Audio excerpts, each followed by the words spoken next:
Yapapa yapapa. All rise for the Honorable Judge Peggy slash Elena, depending on your level of familiarity with me. We are all gathered here at the Don't Know What to Do Courthouse, home of your favorite Ranma One Half podcast, and also a place where we judge crimes, Ranma crimes. Today we will judge possibly one of the most heinous of crimes, a lack of familiarity with the Ranma series. Yes, I know. I know. Let's just give it a second. Defendant, state your name, please.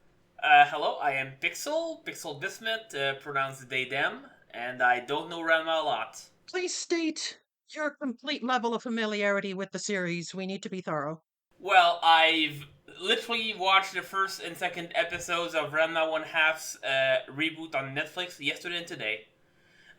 But in terms of actual familiarity, I know that Ranma was like when I was a kid, like in the '90s.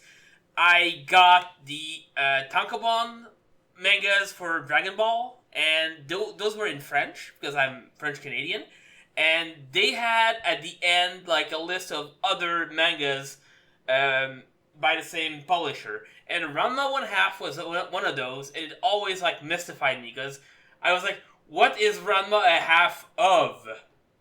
Like, is it like a half person, a half some? What half is Ranma?" Well, if you watched the anime version, you would hear in the song, they say like 20 different things that he's half of. I suppose, but I didn't see the anime because like in Canada we didn't get those animes from France. Most of them we didn't, so we didn't get the Ranma one at least. Yeah, unfortunately, you won't be able to give us insight on that. But understandably, your crime is a small one. It is one that many of us have been guilty of. I myself was once guilty of this. So I'll give you a light sentence. I sentence you to 1 to 2 hours of community service via podcasting.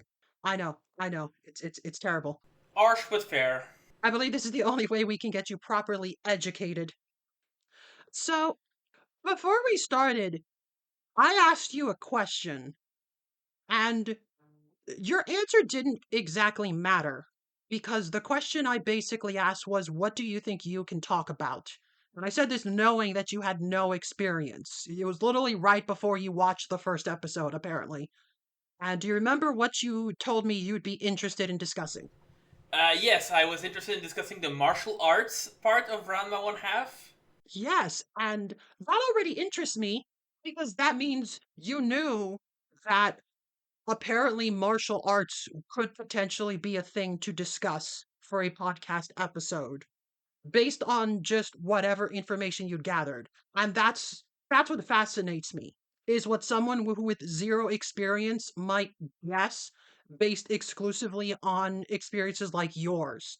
Of I haven't read or watched this, but I saw it in the back of the Dragon Ball mangas where there's a little advertisement, or I saw people talking about it in like the mid 2000s. You know, and that alone was enough to give you an idea of sort of what to expect in the sense of, well, there's martial arts. That sounds cool. So now that you've gone back and watched the first 2 episodes of the Netflix version at least, are you still most interested in learning about the martial arts stuff, or is there anything else that has piqued your interest? Well, I mean, the obvious thing is the gender, but I figured that might not be the best way for me to approach it because to me, Ranma is like inextricably linked to Dragon Ball as like a shonen manga, which I don't know if it's actually a shonen manga or something different. Like if there's a proper classification, I believe yes, it was marketed as like a shonen manga. right? And like at the time, shonen manga were very martial arts oriented, so that's kind of like the angle I'm going with. Okay. And so far, you haven't seen anything that has changed your mind. That still sounds like a good starting point. Yeah, I mean, it still sounds like it's something that's important to the series from like the first two episodes at least. Yeah, and that's cool. Although interesting, you said obviously in regards to the gender stuff. Why do you think that is? Cause I'm interested in not just what you said you would be interested in talking about, but what you didn't say. Because you Mm-hmm. didn't say, like, what about the shipping? What about the romance? Because that's also something you could have heard about. You could have been exposed to shipping wars, and you could have seen a lot of romance and romantic comedy stuff in those first two episodes. So, what in particular stood out to you in terms of, like, not just martial arts, but also gender stuff? That's what stood out to you the most. I'm assuming that has more to do with your experiences outside of those two episodes. Yeah, it kind of does because, like, as a non-binary person, the idea of someone who changes gender is like inherently attractive. I would say, like, I think it's funny that this is about like a boy who falls into a spring where a lovely young lady died, and that turned into a lovely young lady when he gets like hit with cold water. Yeah, that is the premise. And yeah, that is definitely an appealing thing. It is interesting because I pulled up some notes uh for discussing martial arts stuff. And something I realized is that like the martial arts aspect is where you get the most like artifacts of the show that reminds you, oh right, this was the 80s. So, like, that's where, like, gender norms and things are the most common. Like, throughout the original series, it's just sort of treated as a natural fact that Ranma is physically weaker as a girl. Like, it's never challenged in any way. It's just, that's just how it is. And it's not really explored. It's just a statement, you know? Ranma's a girl, so obviously he's not going to punch as hard, and you see things like that, which later versions either try to dance around or downplay. But I do think it's interesting that, like, you talked about that appeal, which does matter for a lot of people. I think I mentioned in the first episode that stuff doesn't mean anything to me. I couldn't care less. But I know that to a lot of people, it's the main point. It's the main appeal to Ranma. That's what intrigued them the most. And it's just interesting the relationship that that aspect has with martial arts, which sounds like that's the most interesting to you and most tied to how you were exposed to the series. Yeah, pretty much. So I guess you can get a little bit of what you asked for because as I explained, there's going to be a little bit of gender stuff here. Arguably more so than if we talked about like the romance angle or something like that. So I hope you're prepared. Yeah, yeah. Don't worry, my body is ready. Yeah, great. Great.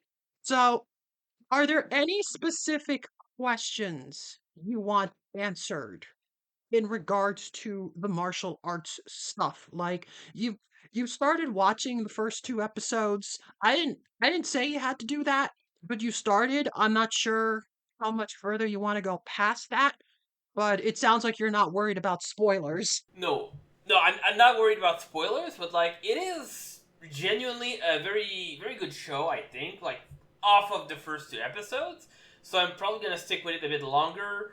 I mean that depends on a few things. Like for instance, slightly off topic, but before Ranma, I tried watching Dan Da Dan, and the first episode was kind of like very hard for me to watch for various reasons.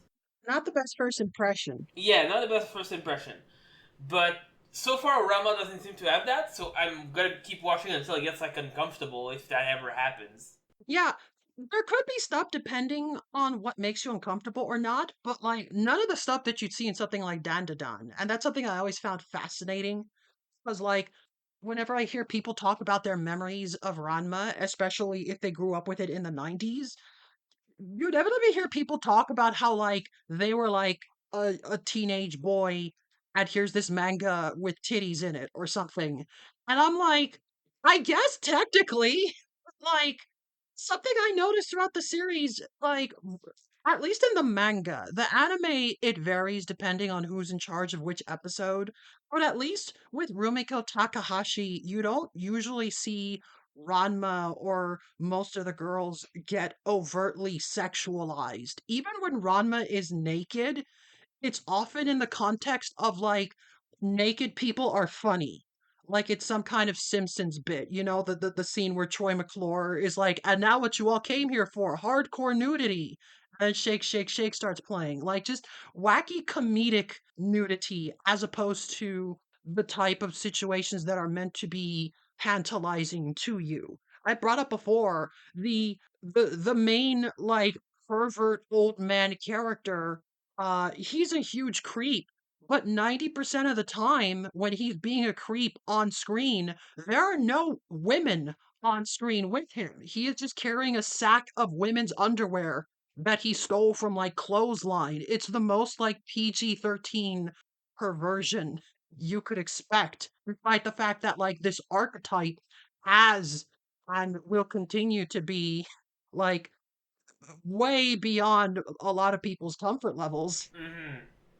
I mean, so far the thing that made me most uncomfortable is in episode 2 when it's kind of like revealed that Akane has a crush on Dr. Tofu.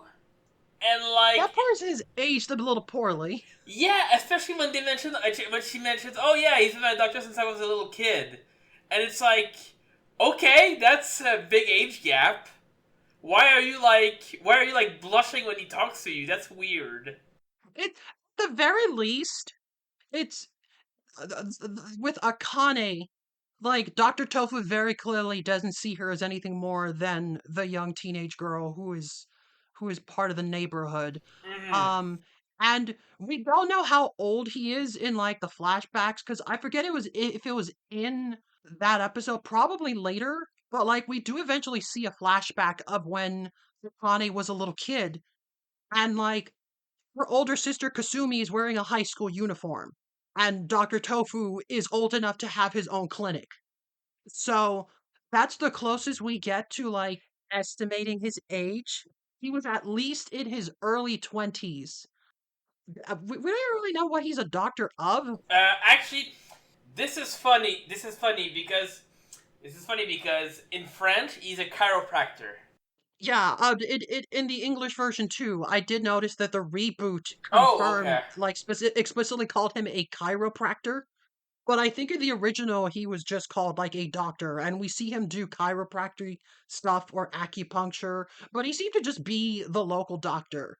And again, this was like Japan in the 80s, so like, who knows? Like, it's probably mostly like Rumiko Takahashi just borrowing tropes she grew up with. Mm-hmm. But still, like, to have his own clinic, means he has to at least be in his early 20s when Kasumi was in early high school probably. And that's well for like maybe Kasumi that's not as big of an age gap, but once you get to Akane, you like you we can start to picture a timeline, and that's Mm-hmm. maybe one of the less questionable stuff. There's definitely things like that in Ranma that maybe haven't aged well, but also as evident by how many like modern day trans and non-binary and any gender queer stuff like anyone who's into that can relate to Ranma in ways that I'm pretty sure Rumiko Takahashi never intended, but at the same time you can look at her work and see how like even if it wasn't intentional, it is still consistent and present in a lot of her works how different she handles gender compared to most other popular manga of the time. And that's just an interesting way of looking at it, that like you occasionally still see some stuff that reminds you that it is the 80s and the early 90s. There are still some details that maybe wouldn't be as good today, but not only is it much better at this than most other stuff that was airing at the time, but you can still see that little nugget of like maybe Rumiko Takahashi at least subconsciously knew what was going on. Yeah, I mean, it's also yeah. I'm not sure what to say. Yeah. Yeah, but there's a lot of stuff to say about things that aren't related to martial arts.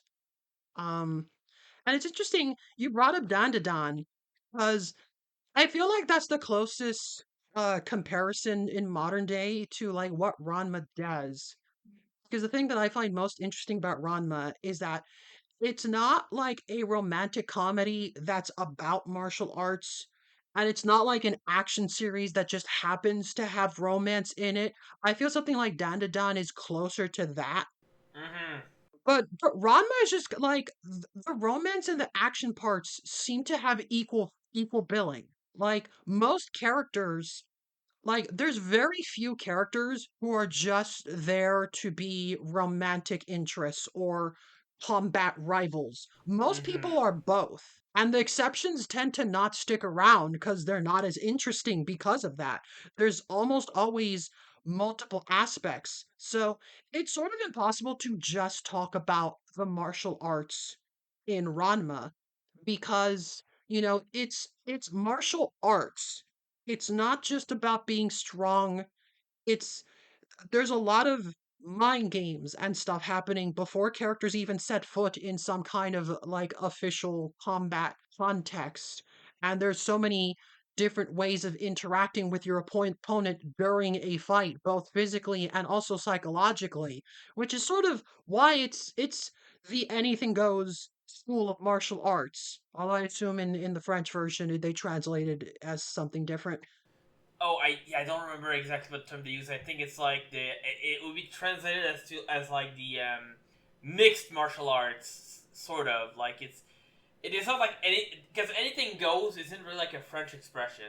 Yeah, that's because I believe in the original Japanese, it's also just like a weird nonsense expression. I think it's the school of indiscriminate grappling, Oh, okay. just something silly sounding. Because in French, I think it's like all styles martial arts or something like that. It's Yeah, some kind of equivalent. yeah. Yeah, that is. I feel like anything goes is maybe like a better description compared to like indiscriminate grappling or Mm-hmm. as again the French is all styles because it's not necessarily that Ranma is a master of every possible style. Anything goes martial arts, or at least the way Ranma uses it, is basically he can do whatever. He can improvise no matter what situation he's in. He can find something to use to his advantage. Anything goes martial arts isn't about like mastering everything. It's about the ability to get yourself out of any situation regardless of your level of mastery. So it doesn't matter if like this week you've been challenged to martial arts figure skating and Ranma doesn't know how to skate. He will find a way to compete in martial arts figure skating and win because that's what the school of martial arts he is trained under encourages him to do. He has to find a way, he has to figure it out using whatever means necessary. Which I think is good for like a martial arts focused story and allows us to have a lot of variety. Yeah, no, for sure. I like that in the first two episodes, Ranma fights like basically. I don't know what the Akane's like martial art is, but it's kind of like karate and judo or something. I think she mentioned also being able to do kempo. So he fights Akane, and he also fights Akane is like the guy who has a crush on Akane. I don't remember his name off the top of my head. Tatewake Kuno, age 17. Yes, this guy Tadawake, um, who is more like a kendo a practitioner. But when Ranma fights Tatawake, it's like he's not using a boken. He's not using like a wooden sword. He's just like using his bare hands. Yeah, yeah. Um, I also watched the reboot, but you're reminding me of so many little details that I forgot about because, like, something I also noticed, I'm pretty sure no, like, the original never specified any, like, exact martial arts. That's another thing that I think they did to, like, modernize it, is to actually have Ranma and Akane know the names of real martial arts styles instead of just, like, random punches and kicks because I'm pretty sure Rumiko Takahashi is not an actual martial arts expert. He's Mm-hmm. just doing whatever's funny. But that's a fun way they modernized it by clarifying what styles they learned. And I think that's especially interesting for Akane. I think Akane is a good place to start. Because well for one thing, I think maybe both the original anime and the reboot is different. I think they both start with Ranma fighting Panda Dad. Um, But the manga, like the very first panels, is with the family. It's with Son Tendo getting a letter and then gathering the daughters. So the Mm. first time we see anyone doing any martial arts, it's Akane. Yeah, no, that's how it is in the reboot. All right, and that's cool because as stated, the reboot changed it to like have Akane actually doing some kind of martial arts practice. Yeah. Um, I still remember the trailers of her doing like the punches and the kicks and being like, "Oh, that's cool." Because I think in the original, we never really see her do much other than just breaking blocks, and that is cool. But like, I feel like there's a different narrative that I'm definitely sure Rumiko Takahashi didn't intend, but in the original, because we never really see Akane practice like quote unquote real martial arts, we only ever see her exercise and breaking stuff with her fists. It sort of gives the impression that like Akane kind of sucks at martial arts, despite the fact that she is physically very, very strong. Like if she hits you, it's going to hurt, like Donkey Kong. Um, but like she's not trained in any specific fighting style, or at least we never see her being taught any fighting styles. Because, she's just doing strength training and stamina training, but she doesn't have anyone to spar with. She doesn't have anyone to teach her. She doesn't go to any dojos.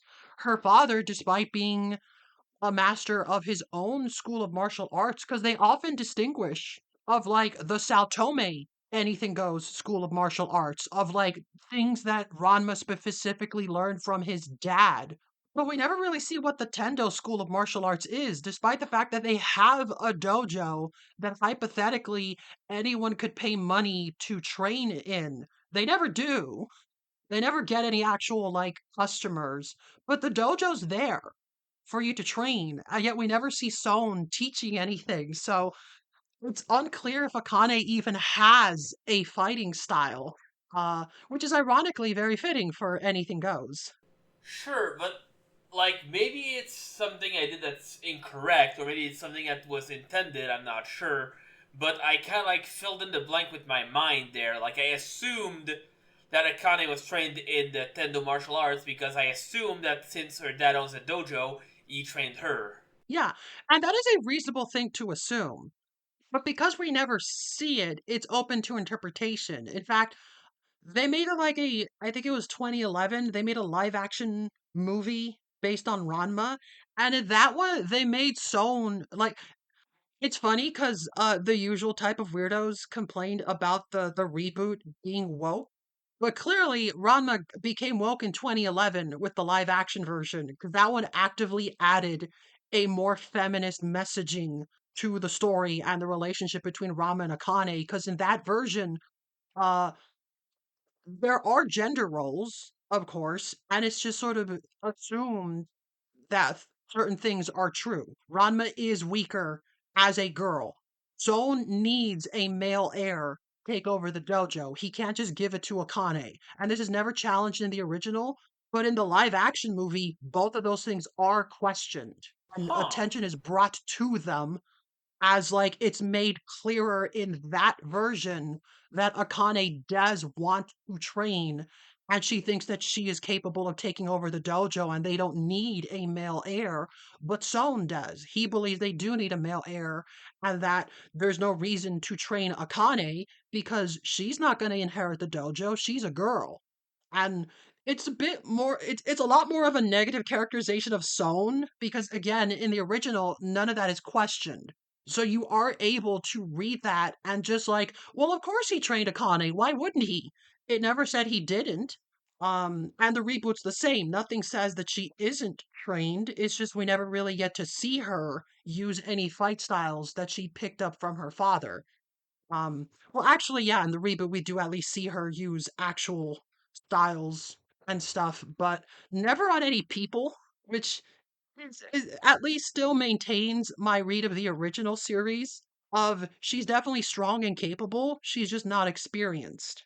Because there's like maybe two or three examples of Akane actually fighting someone in the series.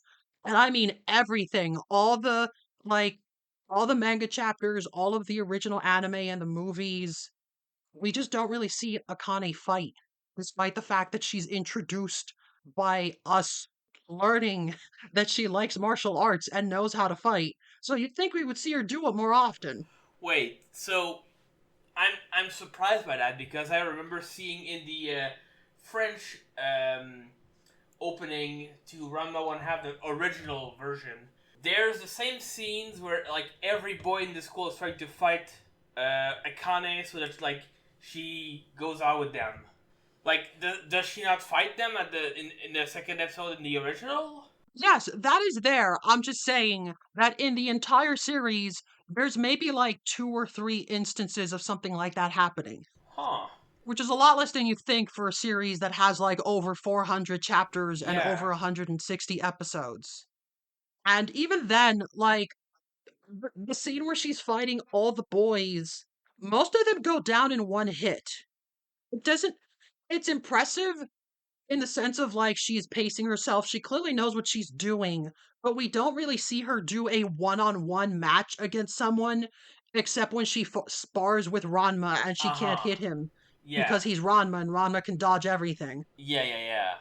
But it is interesting because there is implied stuff, like the fact that as far as everyone at school is concerned, Akane is, in fact, the strongest person around. And that's why the boys challenge her, because anyone who can beat Akane has to be like the coolest, toughest guy around, and anything less than that is not worthy of her, is the logic, presumably. Which is the logic I agree with.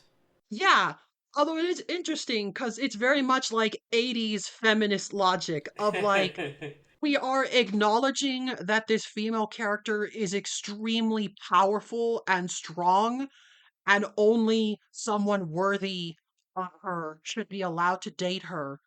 But there's also this implication that the man in the relationship should be the strongest. Because Akane huh. isn't allowed to date someone weaker than her. It has to be someone who can beat her, someone who is better than her. Only once that guy shows up will we meet someone who is worthy of Akane.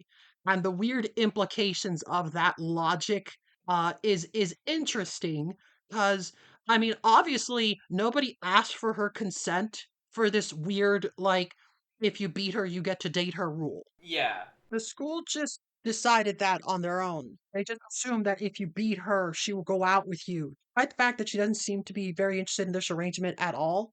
And she's very clearly kicking their asses every morning. Yeah. Like, none of these guys even come close to her level, but they still try. Well, here's something that's interesting because you assume, maybe rightly so, maybe not, that the person who would beat Akane would have to be stronger than her. But I would posit that Akane would be better served by someone who is her equal, someone who is as strong as her, someone like she actually has to struggle to fight, and vice versa.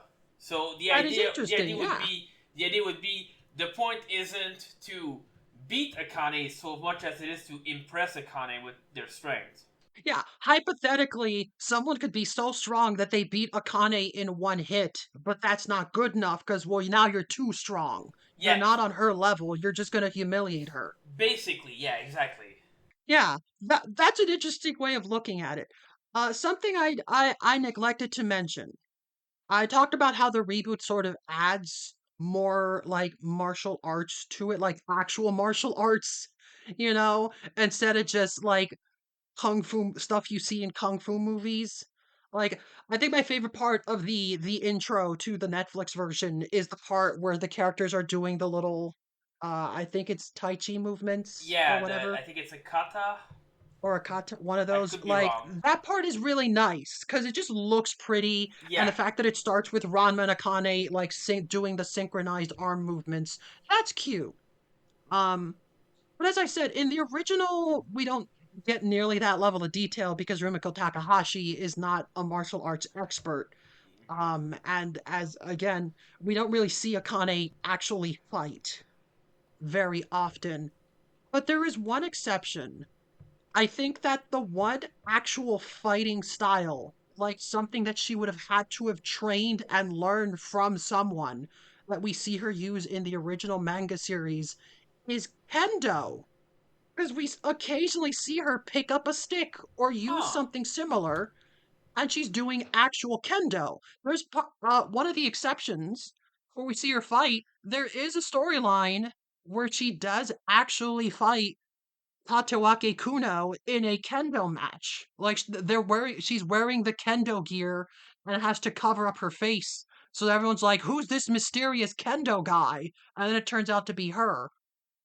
But she's very clearly holding her own against him. It's the only actual fighting style that Rimiko Takahashi's work clearly establishes she trained under, which I find very interesting. Because as far as we're aware, her father is not a kendo master, and there's only one other character that knows kendo. So I'm like, is that how they met? Huh. Is that how, like, That. Tatsuwake Kuno, age 17, and Akane first met? Because that sounds like possibility. They already Yeah. have an established relationship at the start of the series. She already knows that he is annoying, and he already knows that she's super strong. But how did they learn this? They would have had to have interacted at some point. Yeah. And like, that does lead to the possibility that Tadawaki is basically like the person that would be Akane's equal in combat. Definitely before Ranma, he's the closest person to that because no one can even come close to her. Yeah. And he's clearly the strongest boy in school prior to Yeah. Rama showing up. Um, but I do think that's interesting given my read, because I like to headcanon it that Son doesn't teach Akane martial arts because she's doing fine. Like, they don't do private lessons. He doesn't seem to be against it, but he seems indifferent to it because he's more interested in finding a male heir.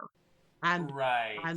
the fact that Son and Genma are very, very interested in joining families and getting to live together, that could also be read certain ways. Who knows? Um, but I like to headcanon that because no one is teaching Akane and she has to learn everything herself, there's probably a very brief period of time when, like, she starts high school and was very excited to join a club and learn martial arts from people that understand her and respect her, and maybe Tatewaki did teach her, and that is how he learned that she's very strong and therefore fell in love with her and therefore started acting like a weirdo creep and Mm. insisted on fighting her and that no one else is allowed to talk to her or go near her unless they can beat her. And that probably is what soured that relationship. That's how I like to view that. Yeah, that's a really good head canon. Like, you could fool me into thinking it's like canon. Yeah, I was very tempted to, like, since you had no experience, I was like, I'm gonna think of like fake Ranma facts to just throw out there and be like, haha, I made that up. But that might be a little too confusing. Yeah, that would be maybe a bit too much, but like, it is a good story, and that's really what we want out of stories in general, for them to be good. Yeah, and I think it also has good parallels to, like, Ram and Akane's relationship because for a brief moment when they first interact, they get along very well. They're very friendly and they seem to have a good time. Akane loses and she laughs it off. She's not offended at all that Rama's better than her because she doesn't know that he's a boy yet. Yeah, And most importantly, there's no implication that they will have to get married. yeah, So, like, it's one of those things where, like, as the series goes on, Ram and Akane very clearly like each other, but they're the classic double tsundere dynamic where neither of them will admit it. But we can see in that first episode, if their parents just let them interact normally with no pressure and no expectations and nothing forced onto them, they probably could have gotten, like, hooked up anyways, and it would have been fine. yeah. So I'm not so sure about that because, again, this is from 2 episodes, so I'm not like an expert, but like, it starts with Akane saying that like she really hates men and boys, like, in general, and that kind of tells me that maybe it wouldn't have gone that well if they hadn't had to be like interacting together. Definitely possible. Although, you're right about Akane. I feel like Ranma, definitely, like, most of his lashing out comes from the fact that he's being forced into a situation. Yeah, And I think even more than Akane, because Kane has this a little, but Ranma especially seems to not like having things be out of his control, yeah, for sure. which again is a good representation of his fighting style. He has been raised from birth in this fighting style of no matter what comes at you, you will figure a way out of it. You can improvise. There is nothing out of your control because you can learn to control any situation. Yeah, yeah. Definitely, I definitely like feel like from the intro, like in the intro I saw of Ranma, is Ranma like running after Genma? Is that his name? Yeah, Genma, his dad. Genma. So cause like she's a girl at this moment. She's running after Genma, trying to fight him because she's very angry because I think she just got told why they're back in Japan, and then it's like it turns out that yeah, Ranma is very angry about this because it's a loss of control, but like at the same time, it's happening like right after like a falling into a cursed spring. So that's like a Yeah. lot of stuff falling into Ranma's plate at the same time. Yeah, although it is always funny trying to imagine the timeline of events, because, like, what was Ranma expecting? Like, you're leaving China. Like, how did they even get back to Japan? Did they swim the way there? Because it's confirmed canon. They swam to China. Oh, okay, that's interesting. I forget if it's it, but I know there's like a little panel. Like, I think in the manga version where they're telling the story and the flashback, there's an actual panel of like Ranma and his dad swimming to China. And Damn. it's just like, well, that makes sense. They have no money. Um, but it's like it's one of those things like that Simpsons bit of like, why would they come to the concert just to boo us? Like, at what point? Why did Ranma wait until they were back in China to start complaining about the fact that like I want to go back to China? Why did you take me away from there? Like, that's not something Genma can just do overnight. That's a good point. Although, again, maybe that's what happened. Maybe Genma like knocked Ranma out, put her on his back, and just swam back to Japan. That does sound in character for Genma, yes. But I can't believe Hannibal gave Ranma this like milk carton that knocked him out, and then the A team took him back to Japan. Uh, but yeah, it's interesting to think about like actual anything goes martial arts style and how it relates to the characters and how they use that philosophy to interact with the rest of the world. As I said, it's not just action. There's psychological stuff happening too. When Ranma is fighting Tatewaki Kuno, it's not just a strong guy he has to beat. It is a strong guy that wants to date Akane and sees Ranma as a threat to that. There is a non combat aspect to their dynamic, and most of the characters are like that. It's very rarely just the one thing. And you probably don't know most of those examples. Like, at most, you maybe heard a name out of context. Maybe you heard a name of, like, say, Shampoo or Ryoga or Moose, Yeah, but you don't know who these characters are. Um, but that is a thing, and it's something that I feel is one of the strengths of the series, and it's what I feel leads to the best kinds of characters. Because again, there are some exceptions, but usually those exceptions appear once and then never again. They are one off characters. The ones that stick around and are most memorable to the audience are the ones that appeal to all those different facets of the series. They are not just romantic rivals or martial arts rivals. They're not just comic relief characters. They're all three of them simultaneously. uh huh. And neither of these aspects is more powerful than the other. They are all three of them equally. Yeah, because like that's to me what Ranma seems to be like the series. I mean, it's a comedy, like it's a romantic comedy. It's a martial arts manga, and it is like long running. So of course the characters that are all three of those things are gonna be like the main focus. Yeah, and I think that's interesting. So pull out because we basically only discussed like the martial arts of like the main two characters. There's a lot to unpack, and I feel we could at least I can at least give you a sneak peek of future stuff. But first, I just want to make things clear. I'm going to make one of my best comparisons. Have you noticed? Maybe they downplayed it a little bit in the reboot. Have you noticed that Ranma is a lot like the video game Doom 2?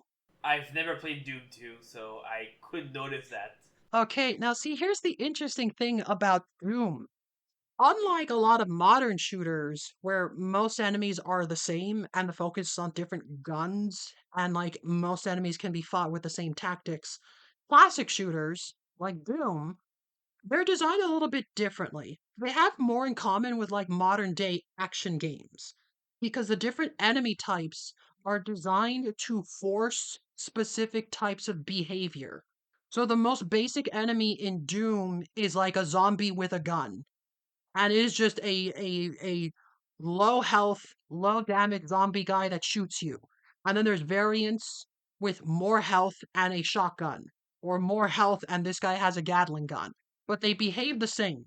They are very slow guys that are easy to kill, but they have strength in numbers. They're there to get in the way. And then meanwhile, you have your imp. They're like little demons, and they approach you very slowly. And if they get near you, they claw at you. And they shoot very, very slow fireballs. And this kind of forces you to constantly have to move because those fireballs are slow, but if you're sitting still, they're going to hit you. And also they're walking towards you and they're going to slash you, which deals even more damage. So you have to constantly be moving. But what if you combine the two? And suddenly you have an enemy that forces you to constantly have to move, and an enemy that is designed to be more distracting and get in the way the more of them there are. And and this is how Doom is designed. Enemies force a specific type of behavior in the player, and most levels are designed to either like give you different encounters, like here's a group of a ton of these types of enemies, or we're going to put this baron with a bunch of smaller imps, or here's a cyber demon with a bunch of pinkies, and here's a cackle demon if you go too far, or in this level you're surrounded by lava. It's less like modern shooter design that's more about like the set piece and more about like your ability to maneuver enemies and what type of behavior is required to counter. Um, and this is why clearly Doomguy is an expert at the Anything Goes School of Martial Arts because that's how you fight enemies in Doom. You have to constantly improvise, and every enemy has a different dynamic that forces you to do it, or else you die. And you can see this in Ranma. I don't think it's a coincidence that a lot of the Ranma video games incorporate some kind of rock, paper, scissors aspect to it. Because there's a lot of like, well, in this situation, this is the correct option. But in this situation, this is the correct option. And that's kind of how Ranma fights. Ranma is not like, it's not like Dragon Ball logic of you get stronger. Even when Ranma learns a new move, it's often a very specific move that has to be done in specific contexts. Um, and that's how anything goes martial arts works. It's the equivalent of, well, you killed this enemy, now you pick up a shotgun. How are you going to use these resources in this situation? So clearly, my analogy is tells you everything you need to know about Rama One Half. Yeah, for sure. Like that does explain everything very concisely. Yeah, so I feel like the series is written in this way. A lot of the different rivals force different behavior. You probably haven't seen it in just one episode, but Tatewaki Kuno is very, very dumb. He's maybe the dumbest character in the series. Oh, He's also very calm. I definitely prefer the original dub in this. They make his language a lot more flowery. I don't know how the French version handles it. I mean, it is a bit flowery, but not like excessively so far.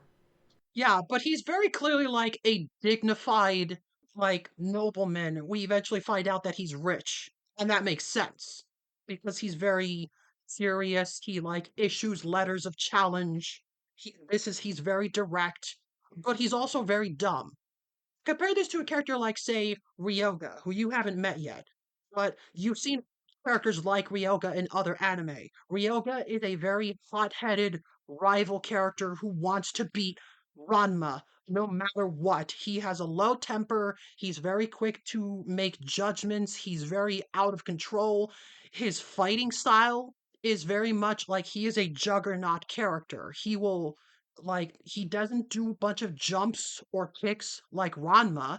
He's mostly grounded, sometimes literally, and will just break stuff in his way. He's the type of character who will just smash through a wall to get to you rather than go around it or jump over a fence.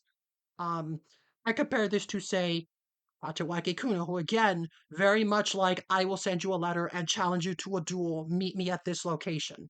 And those are two completely different dynamics for two very different types of rivals, um, in terms of the martial arts sense and also their personalities.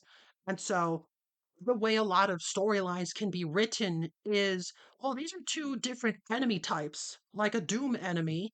Let's come up with different scenarios, or let's come up with different pairings. What happens if Ranma has to deal with Kuno and Ryoga at the same time? They both can't be handled with the same kind of tactics. What if he has to deal with them like at the beach? What if Ranma has to do this and then Moose shows up?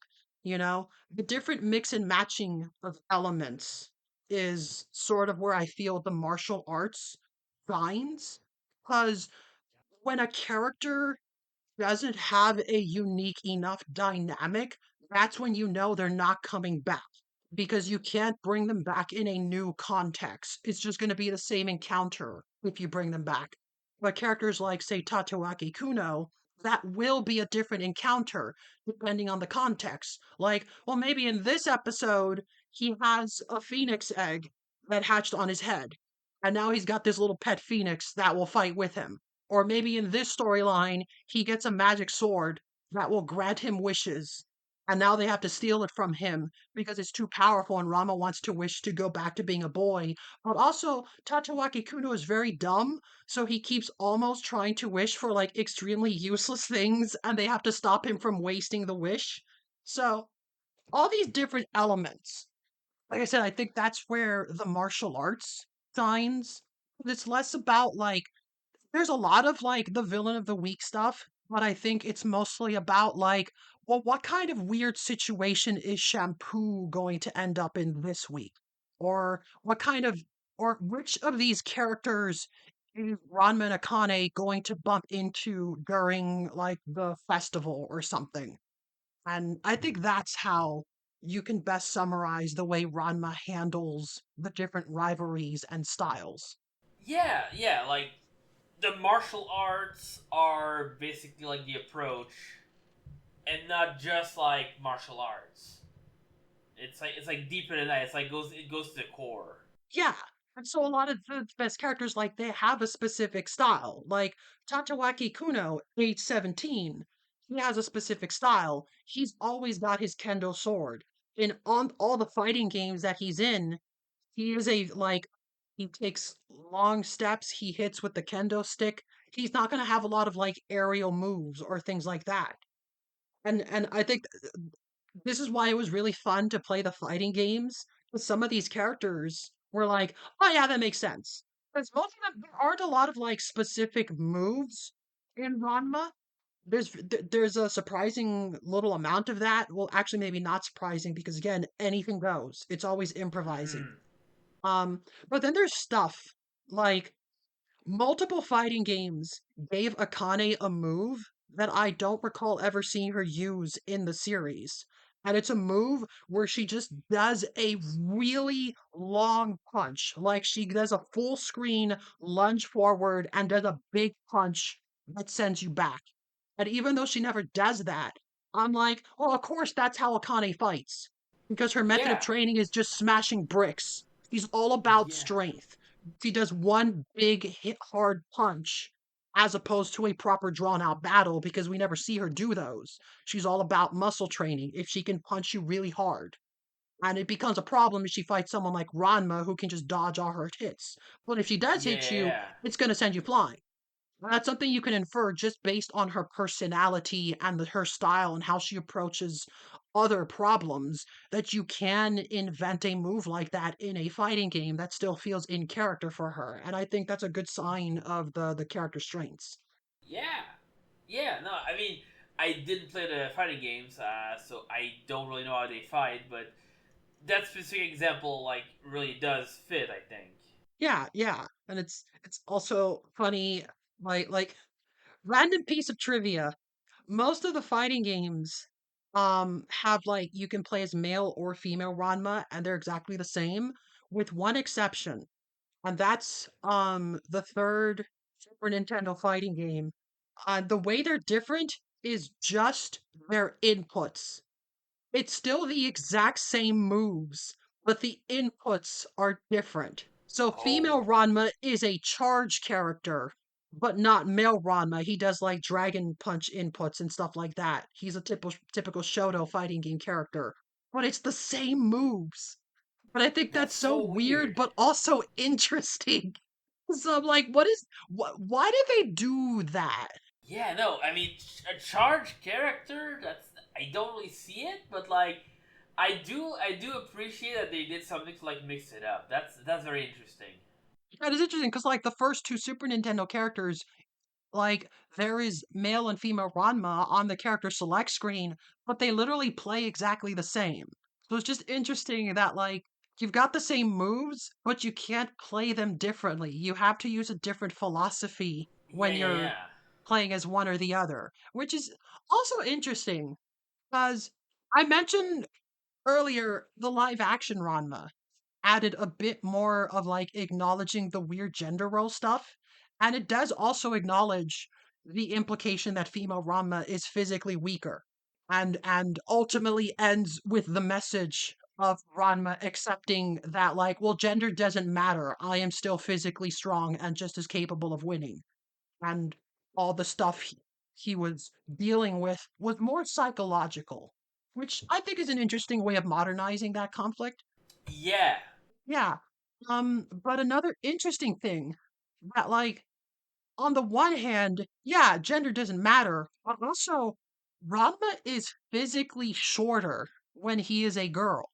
His limbs are True. not the same length. He doesn't weigh the same. His center of gravity is different.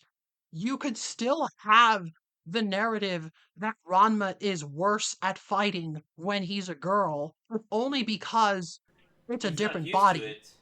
Yeah, Yeah. the problem isn't that he transforms into a girl, it's that he transforms into a girl. His body has changed, and he's Mm-hmm. not used to it. And that could have been explored. And I guess maybe, perhaps unintentionally, I highly doubt this was the intention, but maybe that's why the Super Nintendo fighting game has different inputs for it because Ranma can't necessarily fight the same way in both forms 100% of the time. Yeah. Yeah, I mean, I'm really warming up to the idea of, like, different inputs completely for the same moves. Because, like, what I would have done is basically like a Ryu Ken situation. Like, one of them is, like, slightly stronger, one of them is slightly faster. Yeah, you could do that. I think there's like maybe one filler episode in the anime where they imply that that's the case. Where characters like, where Rama turns into a girl and a character's like, oh, he's weaker now. But then Rama's like, yeah, but I'm also lighter and faster. So I'm still gonna Yeah. win. And like that's like one of the so you can see even back then, even in the original like second or third season of the first anime, Ranma was already woke. But yeah, there were still like attempts to just sort of acknowledge this weird discrepancy of like, well, they say Ranma is physically weaker, and we're meant to accept that because, well, that's just the truth. He is a girl, and this is how boys and girls exist in society. That's how gender roles work. But if you just look at what's happening on screen, Ron seems to be doing just fine, regardless of what Yeah. form he's in. He's still fighting Um, exactly the same. Although maybe the reason Ranma is weaker as a girl isn't because girls are weaker, but perhaps it is because the girl who drowned in the spring was weaker than Ranma would have been as a girl. Ah, that is also a possibility. The Jusekyo springs are incredibly inconsistent, I will say, but that is definitely a thing you could add. Like maybe the transformation gives him less muscle tone. Like it's unclear if like does he transform into the girl that A drowned specific and girl, yeah. she just happens to look like him? Or is this just like, well, what if Ranma was born a girl? This is what he would look like. Um, it's bizarre, especially because it's cartoon logic. Like we Yeah. eventually get other characters who transform, and they always maintain some detail of their like physical design, no matter what form they're in. Like there's a character named like character Shampoo.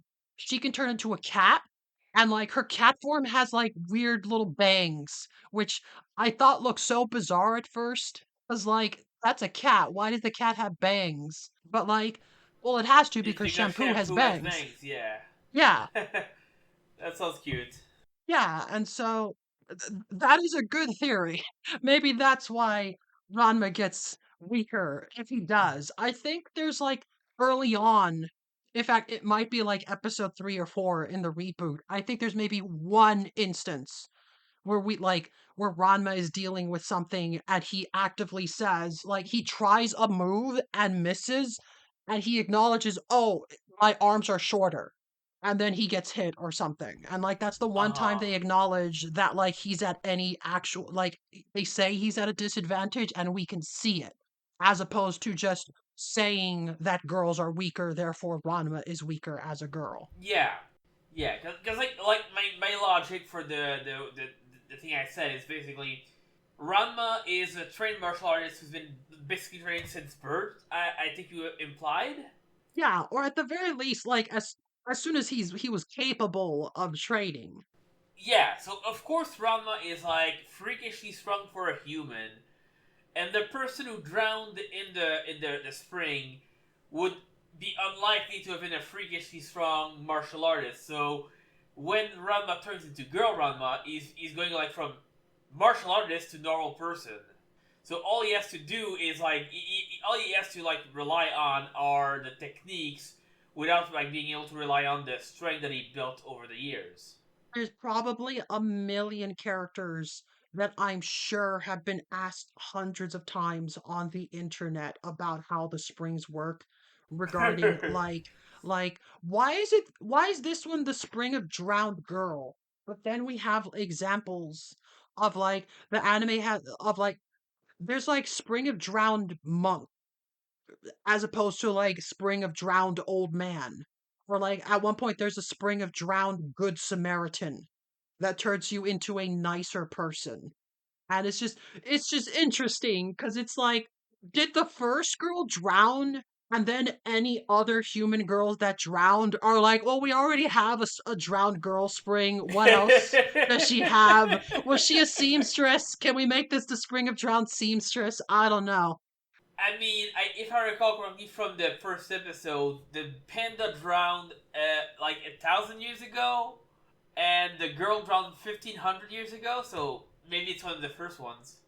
Yeah, that is always a fun trivia that like no matter how many times we cut back to Jisenkyo and he get flashbacks of different characters and how they became first the same way as Ranma, the guide will always have the exact number of years the person drowned as if that's relevant, but it never is. But it we still get that information. You can check the wiki and order them by list of which Damn. person drowned first.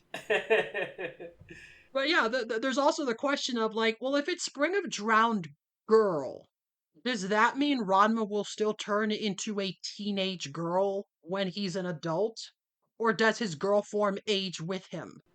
Oh, that's a good question. That's a really good question. That would be interesting to apply to your logic of, let's say hypothetically, that Ranma does lose muscle tone because of the transformed girl form. But would be able to train that form? If he trained as a girl, would he retain that, or would he just transform back to the default cursed girl state? Well, I know the answer to that actually. Huh? Ranma is able to return memories as Girl Ranma. Therefore, Girl Ranma is able to grow. Therefore, if he trains as Girl Ranma, he would gain muscle mass with Girl Ranma and retain it as Girl Ranma. Ha! We are using neurons to prove Yeah, how the springs work. Perfect. This, exactly. Science. yeah, science. As long as we apply science, Jusenkyo will always make sense. There will definitely be no exceptions. I guess that is a good way of seeing Ranma at least, and we covered Akane. Um, is there anything else you want to know in regards to like martial arts? Is there a tournament arc? You know what? No. Oh, really? That's surprising. Yeah. As I've said, Ranma isn't a shonen action series that happens to have romance in it.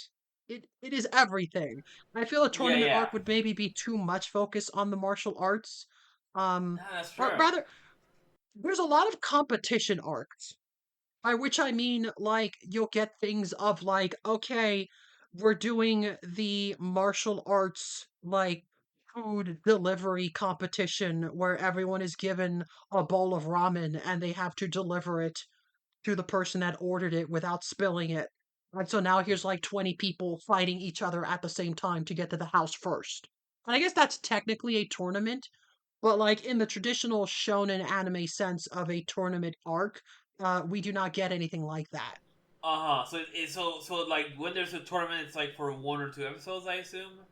Yes, there's definitely not a lot of that. In fact, it's this is maybe one of my biggest criticisms of Ranma, or at least the manga version.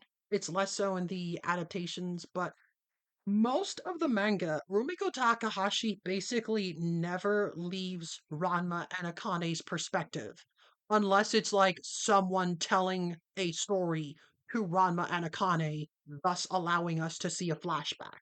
So, like, we don't see a lot of characters interact with each other. A lot of the side characters are only ever shown interacting with just Ranma and Akane, but we very rarely see them like in a different context of well, what happens when Ranma isn't around, Uh or huh. like how do these two characters interact when they're alone. We get more of this in the anime, the original anime, because of a bunch of filler, and some of those are like some of my favorite moments. Uh huh. There's a character you haven't met yet. His name is Moose. He is in love with Shampoo, who is another character you haven't met yet. But she's in love with Ranma. Uh I huh. bring this up because there's a filler episode I really like where Ranma and Akane accidentally eat these mushrooms that make them fall in love with each other. And the effects will be permanent unless they eat like an antidote within 24 hours. So most of the episode is just Rama and Akane having a very lovely date together, while multiple Oh. other characters try and sabotage the date and force them to eat the antidote, and wacky hijinks ensue. And that's why I like that, because like, well, we still see Ranma and Akane. They're still in most of the episode, but it's like cartoonishly like irrelevant. Like no matter how much people try and get in the way, like they fall down a cliff, but then they land on like a log, and then Ranma is like rowing in like them both to safety, and Akane's like, "How romantic!" and it's so pretty, and everything backfires. Um, but still, a lot of the focus is on the other characters trying to either work together or against each other. Because, as I said, Moose is in love with Shampoo, Uh and huh. Shampoo is in love with Ranma. So, if Ranma gets together with Akane, that means Moose can try and get together with Shampoo because Ranma's taken. I mean, would would shampoo actually stop pursuing Ranma if Ranma was with someone? I do not think so, but Moose tends to overestimate his odds a lot of the time. Ah. But like it's funny to get moments of like other characters who are in love with Akane, like Tachawaki Kuno. They clearly want to stop this. They need to stop Ranma and feed him the antidote, or else they will lose Akane forever. And then you get Moose, who's like, Come on, guys. Like, who are we to get in the way of true love, you know? Like, just let the two have their fun. They're our friends. Don't you want them to be happy together? And then they just like beat him up, like, you just want shampoo. He's like, shut up. And then they get into silly, goofy arguments. And that's the kind of wacky nonsense that you get in the series sometimes, and those are some of my favorite interactions because that's like maybe one of two or three instances of Moose interacting with pretty much anyone who isn't Ranma or Shampoo. He very rarely talks to the other characters, but it's fun that like, well, we know his dynamic and we know Tatawake Kuno's dynamic, and of course, one of these two is going to be very much in favor of this mushroom problem and the other isn't. So put those two personalities together, and now you've created a new conflict where these two have to fight it out and do nonsense to try and stop or protect Ranma and Akane. Yeah. Although the thing that's most striking about what you said is that in the manga we have to assume that whenever Ranma and Akane aren't there, everyone is just asking, "Hey, where's Ranma and Akane?" Yeah, pretty much. They don't interact with each other a lot. Which I think is a shame because there are fun dynamics that just never get explored. Um, there's a sort of famous quote that I imagine is like people have looked into it, and it's unclear how much of it is like a translation thing, because all we have is like a secondhand version of it, presumably in response to questions like, well, what happens if girl Ranma got pregnant? Rumiko Takahashi's response is, well, I never thought of that and neither should you. Just like a shrug, like, I don't know. I don't know. I never thought of that. You probably shouldn't either. It's not important. That's how Rumiko Takahashi writes. So there's a bunch of like these different dynamics of like, well, what if Moose and Kodachi interacted? I don't know why they would, but like they live in the same town. They're friends with the same people. They're part of the same social circle involving Rama and Akane. Do they even know each other? They probably met one another during the many instances where like all the characters show up for a wacky one-off tournament, but like we never see them interact. We never see uh Shampoo and Hopplesai interact, you know? What could these interactions lead to? I think there's a lot of untapped potential in the series as a result of it, and that's why I think that's my one of my biggest criticisms of the original manga. And again, the original anime sort of worked in the opposite direction and started doing filler for a lot of characters. Like, for example, there's a character named Ukyo. She is in Ranma and Akane's class. She goes to school with them. And yet, there are multiple arcs at the school in their classroom where she's just not present. Aw.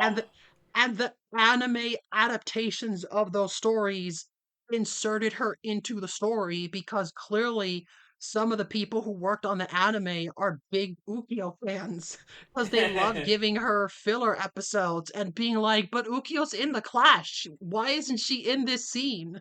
That's sweet. I Whereas like Rumiko that. Takahashi is like, well, Ukyo has her purpose. She shows up when she's needed, and right now she is not needed for this scene. So, until we need some kind of food-based martial arts gimmick, she's probably not going to show up. And that's a shame. Yeah, no, for sure.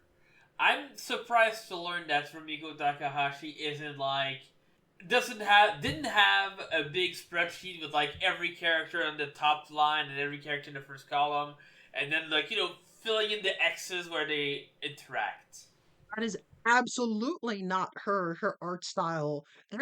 I once heard of like apparently there's an interview where what's his face?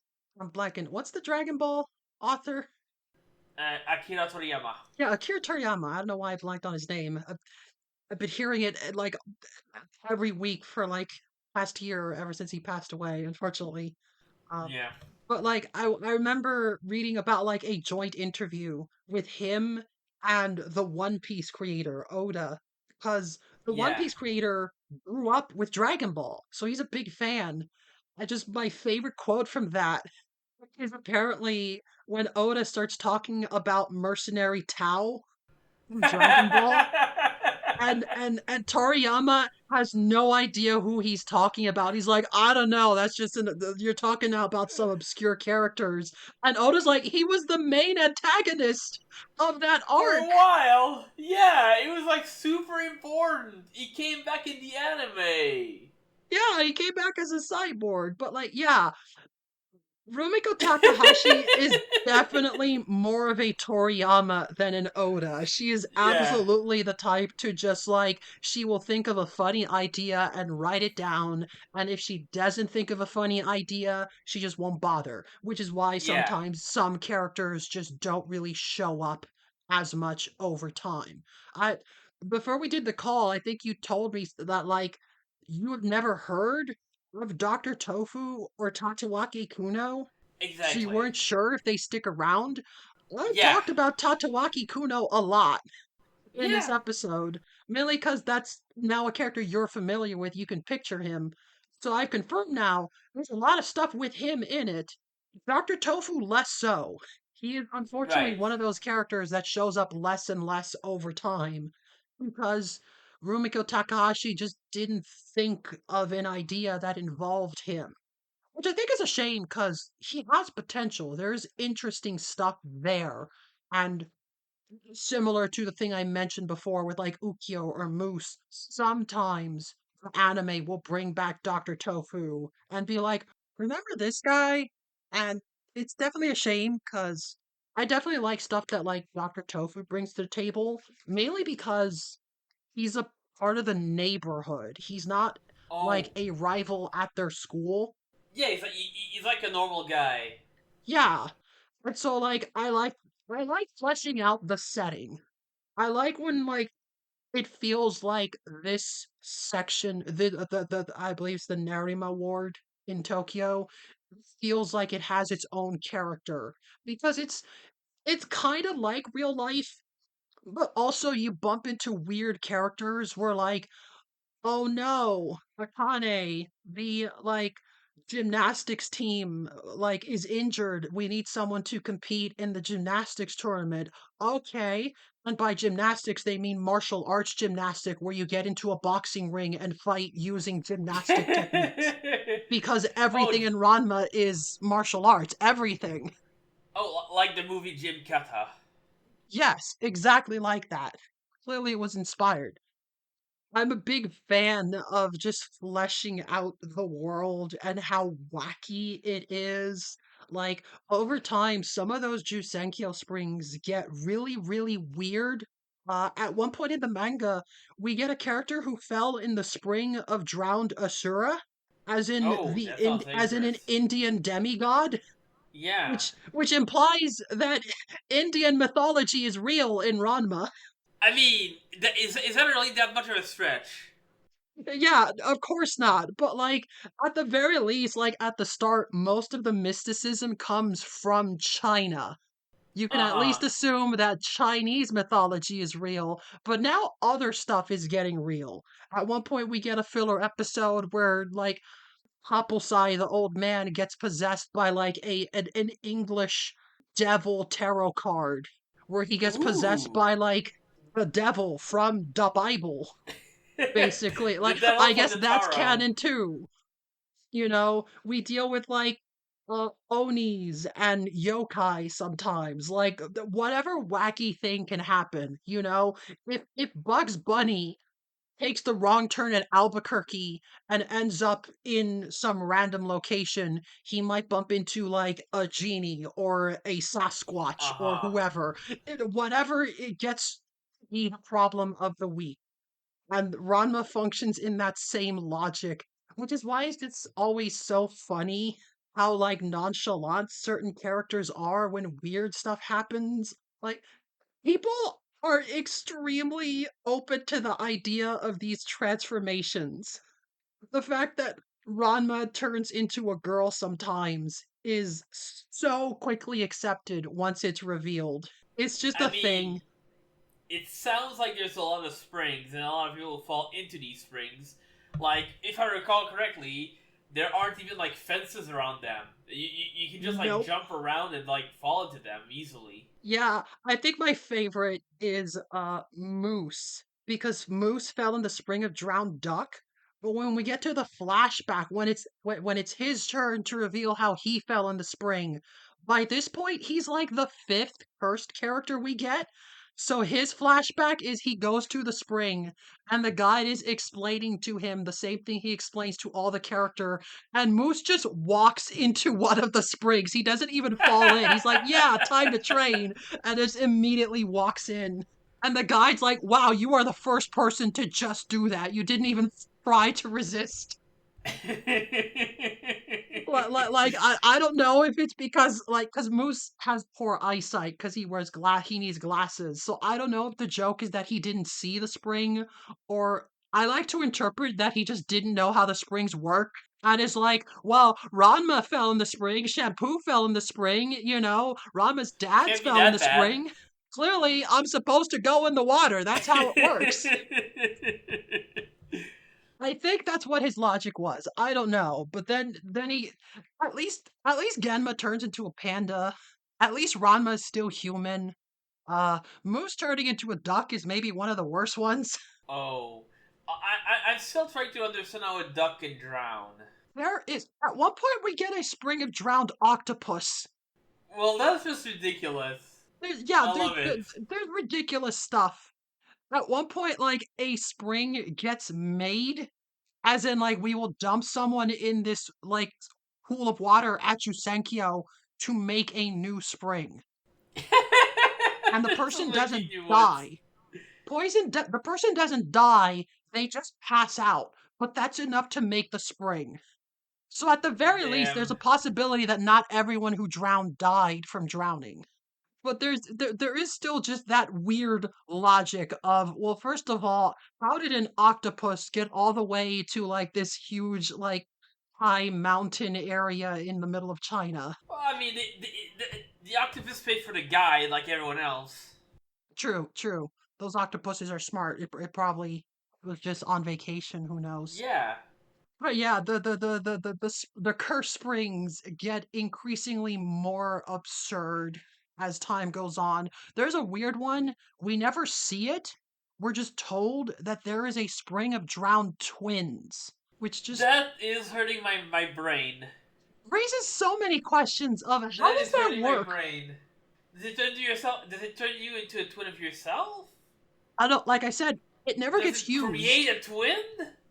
It never gets used. We're just told because like it's part of this joke where like I mentioned the Spring of Drowned Good Samaritan, and we learned about that because there's a character who's like, well, Hopposai is the creepy pervert old man and he sucks and everyone hates him. So a character shows up and is like, I have water from the pool of the Spring of Drowned Good Samaritan that will turn Hopplesai into an actual nice old man who cares about people other than himself. Therefore, I can get the thing that I need from him. And everyone's like, oh, okay, fair enough. Go ahead, do whatever you want. Fair play. Um, and then he leaves, but then they get a phone call from Jusenkyo. And Akane just hangs up. He's like, that was Jusenkyo. Apparently they got the wrong water. And they're like, Oh. well, what's the worst that could happen? What, he turns into like a duck? He turns into like a lizard, and they're just joking about all the things he could turn into. And then Akane's like, it's the spring of drowned twins. And they're like, we have to stop him! We have to stop him now! And so that yeah, the threat of Appleside turning into twins is the big source of problems in that storyline, but it doesn't get used. So we still never find out how it would have worked if he did get fully splashed with that water. I can only Damn. imagine that like if you get splashed, it makes a clone, and then if one of those two clones gets splashed with hot water, they just disappear. Wait, no, maybe it's the other way around. Maybe you get splashed, and whenever you get splashed with hot water, or you make a clone. Yeah. Can you make indefinite? I don't think you could make indefinite clones because it's a I spring mean, of drowned twins. It's not the spring of drowned triplets or oh, you're quadruplets. right, It's you're right, you're twins. right. You're right, you're right, you're right. Although, if you already are a twin and you get splashed with that water, would you create the twin or would you not have anything happen? Well, that's the same question of what happens if a normal girl falls into Spring of Drowned Girl. Does Well, she does would she turn into just a does her girl. hair change? Does her hair change color? Again, it's the same Probably. question. Did the original girl just happen to look like Ranma, or does Ranma turn into a girl version of himself? I think the original girl was a redhead, but not necessarily Ranma look-alike. Maybe, It's kind of maybe. like the bangs on the shampoo as a cat. I think you said. Yeah, maybe. Uh, there's at least one instance. So Rama's hair is weird because in the manga, it's all black and white. So like Uh huh. Rama's hair is still black in girl form.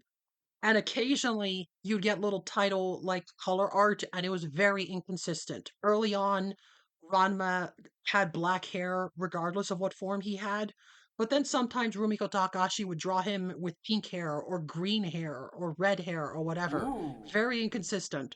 And then the anime decided on red hair, and that's what it stayed ever since until the reboot, which made it more pink. But I think that's interesting because there's one filler episode in the anime which has a very funny line. Because the plot is that the Jusenkyo guide is in Japan on vacation. So it's one of the few times where he gets to actually interact with characters outside of a flashback. Um, and he just has this line where sees Ranma. He's like, "Oh, it's you. We've had a lot of boys falling in the spring of drowned girl lately, but I always remember you because of your bright red hair and the pigtail." Which a implies that not everyone who falls into spring gets red hair. It's Yeah, specific I to Ranma suppose. because it's how the guide recognizes Ranma. But B, I like the implication that there's multiple boys that fell in the spring ever since Ranma left. Like, I oh yeah, it's been mean, happening all the time lately. I mean, Yeah, exactly. it's working out for Ranma. Seems to be working out fine. You know, at least he's still human. We Yeah, eventually get confirmation that Rama would at least prefer to stay a girl than turn into like a panda or some other weird animal. At that's least he still fair. gets at least he still gets to have opposable thumbs. Yeah, exactly. Yeah. Oh, Ranma falls into the pool of drowned monkey. Would that be acceptable? There is one instance in the series of a character falling in two separate pools, and it just sort of adds the traits to the first transformation, Oh, okay. which is funny because that's not how the characters pretend act as if that's the rules. There's this ongoing thing of Ranma finds out that there is a spring of drowned man, and therefore his new goal is to someday make it back to China so that he can go in that pool, under the assumption that it would override the original transformation. Uh But huh. again, we see at least one example of someone entering a second pool, and it doesn't undo the first transformation. The transformations stack, but they continue to act as if the Spring of Drowned Man will somehow cure Ranma afterwards, as if they forgot or just didn't notice the logic. Well, no. So it would turn girl Ranma into boy Ranma. So then it would be boy Ranma and girl and boy Ranma with different hair. Hmm, that actually is a good question. If it would affect Rama differently depending on whether he's a boy or girl when setting foot in the spring. Oh, true. Because presumably he has a transformed state. When he gets splashed with water, he turns into a Yeah. girl, and if he gets a second curse, that second curse would also be activated by cold water. So Yeah. things would stack would presumably stack on top of his girl form. Oh, so that would make non-binary Ranma. Maybe it would probably make an intersex Ranma that has male and female traits. But again, everyone just assumes that it would cancel out the girl Yeah. transformation somehow, despite the fact that Maybe they it saw would. that's not how it worked. Well, maybe that's how it works for opposites. Maybe the specific example is the octopus. Someone with a transformation falls in a second pool of the drowned octopus, and they get little tentacles on their back. But they still have the original transformation in addition to the tentacles. Oh, okay. Interesting. The curses clearly stack, but for one thing, characters in Ranma are very, very dumb. So maybe they just didn't notice. Maybe that's why. Because that would probably be the most logical explanation. There's the very first Ranma movie, they literally go to China and then they beat the bad guy and come back. And then like during the credits, we get a scene of their back home. And Akane's dad is like, you know, you could have just visited Jusenkyo. We were right there. And everyone's like, oh, damn it. Like no one thought to just go like a couple miles north to where the pools are, because I guess Ah, you know that's how Ranma characters work. They're often very dumb so as to create these goofy scenarios.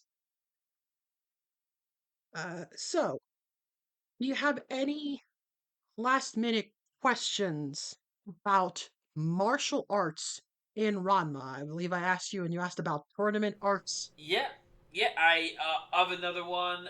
Does Ranma like ever win like a proper fight in either the manga or the anime? Like a proper one-on-one fight that's like an actual like focus for the episode Yes, or chapter. there are there aren't tournament arcs, but there are like proper like shonen villains. Oh, Like okay, that's cool. villains who show up and like for the next 10 to 20 chapters, this is the bad guy you have to defeat. And it's an actual serious fight.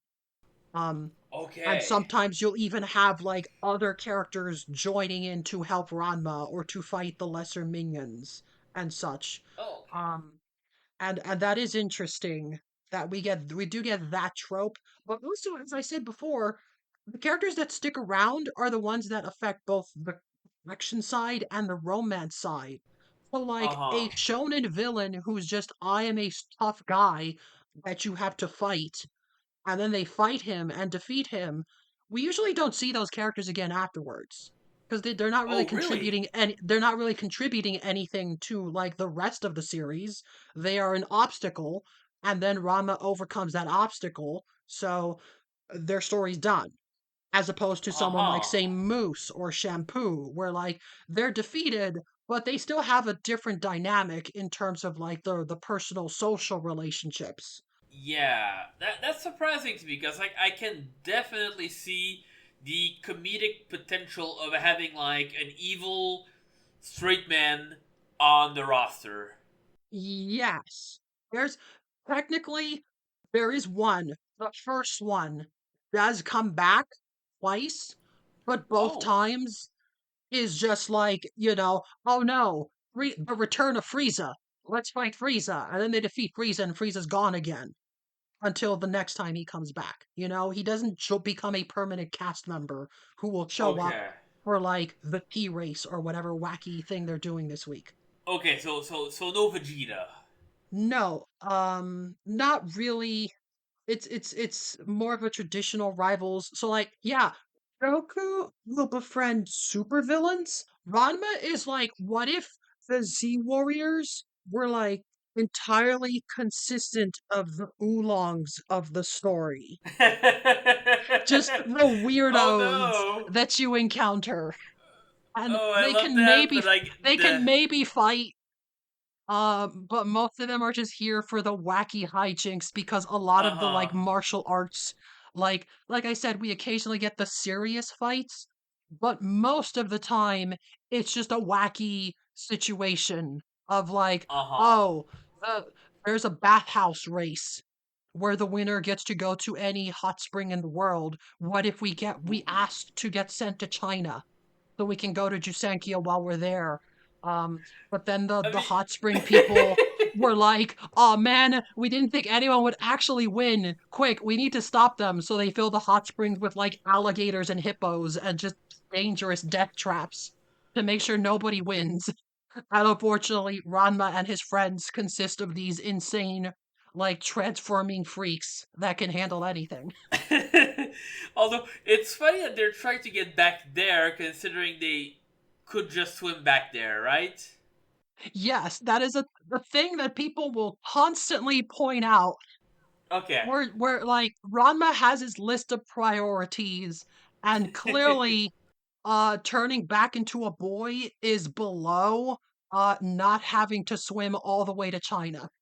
Clearly, he would rather stay a girl than have to do that again. Fair enough. Fair enough. Which is funny because it's just the like Rama says he hates being a girl, but it's clearly more of a mild inconvenience most of the time. Like if he has the option right there, he'll take it. But like he has to swim all the way over there. That's way too much. Yeah, I'm trying to remember the thing. I, it was like a meme. No, I can't find it. Basically, it's like it was like a random parody with like chapter one. Oh, I hate being a girl, and like then like chapter 528. Oh, well, it's fine being a girl. I enjoyed it a lot after all. That is not really a lot of people like to that read, but I feel like, to me I feel like Ranma is more like he doesn't care about gender Uh to huh. identify, but he does care about gender roles. Oh, okay. So like Ranma will embrace his femininity if it gets challenged. There are instances of like characters accusing girl Ranma of being ugly or like not good enough. Oh, And he's like, "Oh okay. yeah, I'll show ye." And that will get him invested in whatever, female oriented thing that he would normally not be interested in, because Ranma hates to lose. Yeah. If you challenge his femininity, he will be offended. It does not matter if he himself rejected it 5 minutes ago. You're not allowed to challenge it, is the logic he seems to operate under. Very sound logic. Yeah, but yeah, it is funny how like it's so. I once saw something point out that like every trans person can relate to Ranma, regardless of what type of experiences you have, because you can read him in either way and choose different parts of him to relate Uh to. huh. Because there's the fantasy of turning into a girl, but then there's also the fact that he is uncomfortable with his girl body and wants to go back to being a boy. Like it doesn't Yeah. like I would not. This is why I kind of do what the old translations of the series do and just switch pronouns at random, just Yeah. whatever feels best. I never feel like there needs to be a consistent hard rule. Like Yeah, for sure. I will use C for Ranma sometimes, but that sometimes isn't every time he's in girl form. Because there are times when he is in girl form and I will still use he. Yeah. Yeah, because it's like boy moding. It's boy boy mode Ranma. Boy mode Ranma, yeah. Yeah. Um what was I going? But yeah, like it is interesting to like see how a lot of people still view that Ranma that way. Because I mean, nothing's stopping you from reading it that way. He like again, he could just swim to China and Yeah. fix everything. Nothing's stopping him other than him not really feeling up to it. Yeah, pretty much. It is interesting seeing like the transformation as Ranma slowly gets more used to his girl form. And by slowly, I mean like within the first like 20 or so episodes, and then after that, that's just the status quo that we reset to because that's when it starts getting more episodic. Right. But those early ones, like early on, like there is an actual scene. I forget if you've seen it yet or if it's in like episode 3 or so, but like the first time Ranma willingly turns into a girl and splashes himself because I forget the context. I think it's to like get away from Tachawaki Kuno or something or to help Akane with something. I forget the order of events. But like Yeah, I don't think I saw that. but we do eventually see like that moment of him just with the bucket of like, okay, I guess we're at this point now. Compared to later on when like it's just the mild inconvenient. He gets splashed all the time.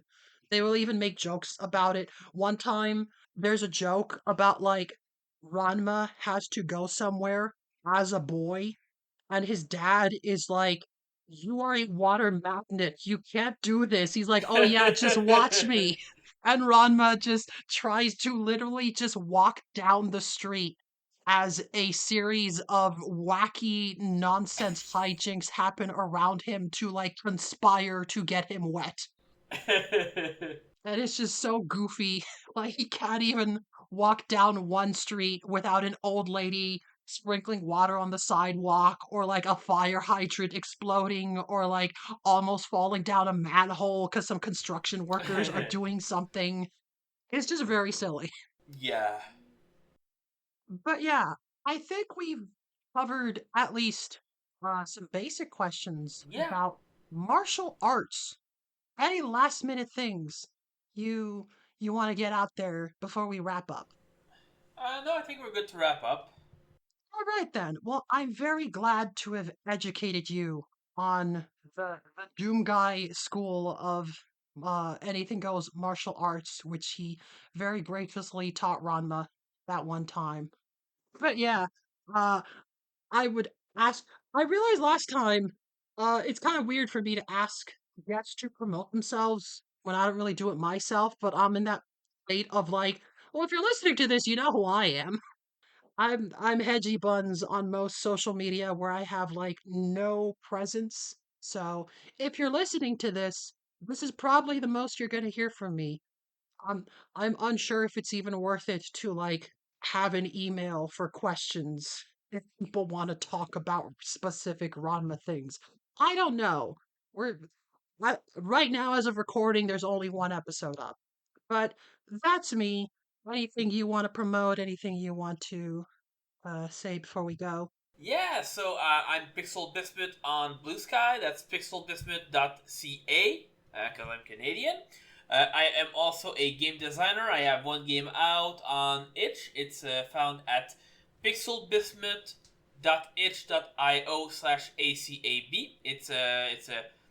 It's a TTRPG about magic wizards in the modern world fighting capitalism. It's pretty cool. I mean, you could make Ranma characters in that. You could make any type of character in that because it's a very flexible system. Capitalism is the enemy in every narrative. That's what makes it so strong. Yeah, Ranma exactly. is Ranma is very poor. Ranma spent most of his life homeless. That doesn't Oh, come up that enough. sucks. But like every time we cut to like Ranma and like learn about his past and like training with his father, he never seemed to have a permanent home.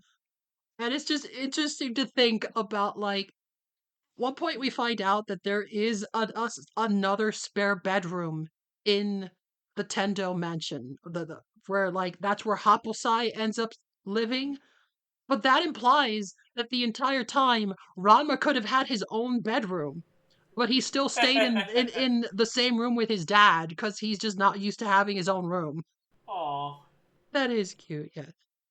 But yeah, uh, anti-capitalism wizards. That could apply to anything. I guess you could say it's an anything goes TTRPG. Yeah, basically. All right. Well, I hope everyone had fun and please enjoy the dulcet tunes of the incredibly cheesy uh French anime theme because we love those, don't we? Oh yeah, that's an anime team I can eat fondue out of.